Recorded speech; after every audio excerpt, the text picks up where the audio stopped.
Resumes are dead. So stop wasting your time. They simply don't work anymore if your goal is to get hired. Think about what you're actually doing. You spend hours perfecting your resume, tweaking bullet points, customizing it for every job, only to hear nothing. No reply, no feedback, just silence. And it's worse than you think. A lot of those job postings, they're not even real. They collect data, build candidate pipelines, fill future roles that may never open. So you're putting effort into a system that's not even trying to hire you right now. I've seen this from both sides. As a hiring manager, I reviewed stacks of resumes that all look polished, but none of them stood out. And with AI, it's even worse. You get those AI voice resumes that so obviously sound like AI.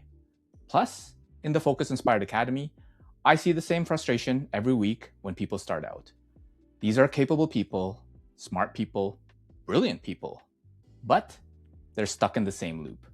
Apply, wait, get rejected, and repeat.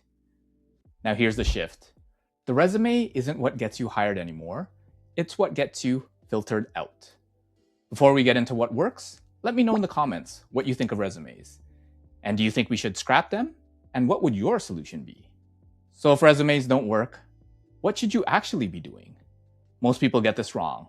They double down. More applications, more edits, more effort, more AI, and auto-apply. But the same result. Nothing changes. And instead, you need to shift your time into things that actually get you noticed. Not one thing, but a system. Here are 5 things you should be focusing on instead in 2026. Number 1 is to build a portfolio. That's your proof of work. Stop trying to describe what you can do and start showing it. Build a portfolio, a website, a Notion page, anything you can share with a link. Because a resume limits you. 2 pages, bullet points, no depth.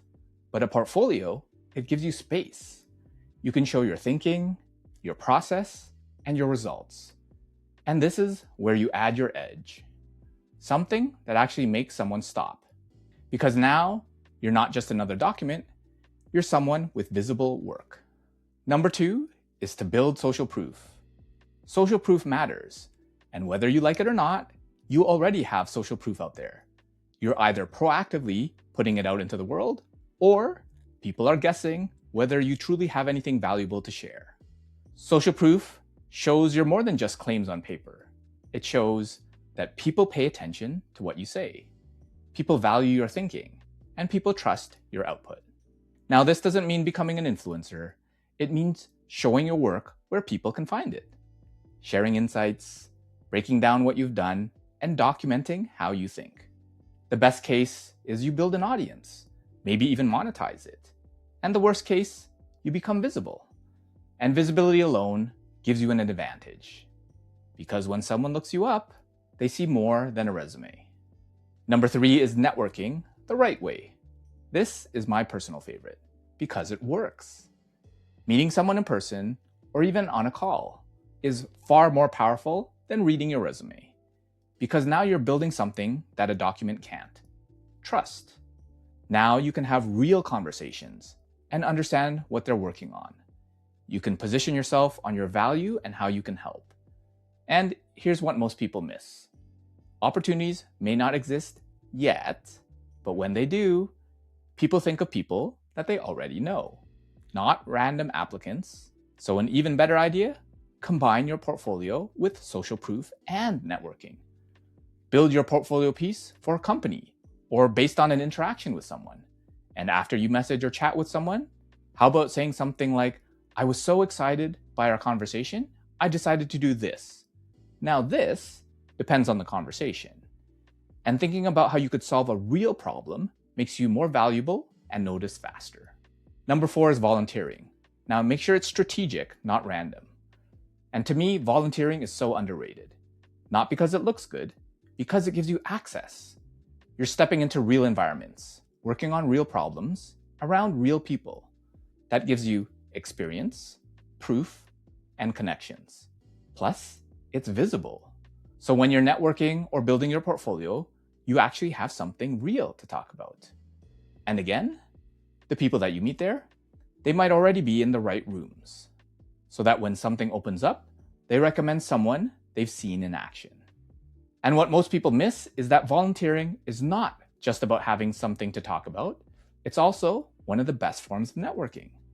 That fellow volunteer might not be in your industry or your field, but their brother is, or their sister is, or maybe their best friend or their roommate. And because they've seen you in action, they have a higher likelihood of recommending you for future opportunities. You just have to get to know them and let them get to know you. The key is to volunteer for interest, passion, and purpose. Don't just volunteer for the sake of volunteering or because Lukey said so. Volunteer because it's a cause that you want to succeed. Find something you're interested in and move that cause forward. Develop that interest into a passion, and maybe you'll find purpose in that process. Number 5 is referrals. And to me, that's the most powerful. And this is the strongest lever. Most jobs are never even publicly posted. They're filled through internal networks and referrals. And then you've got ghost listings on top of that. So if you're relying on applications, you're competing in the hardest part of the market.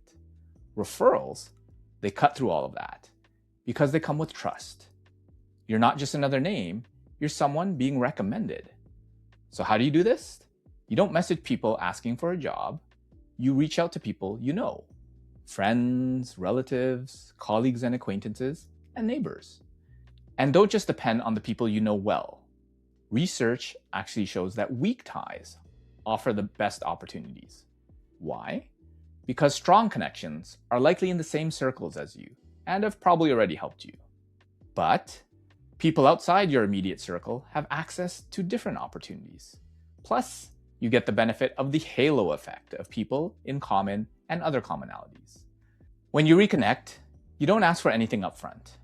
After all, there might not even be an opportunity yet.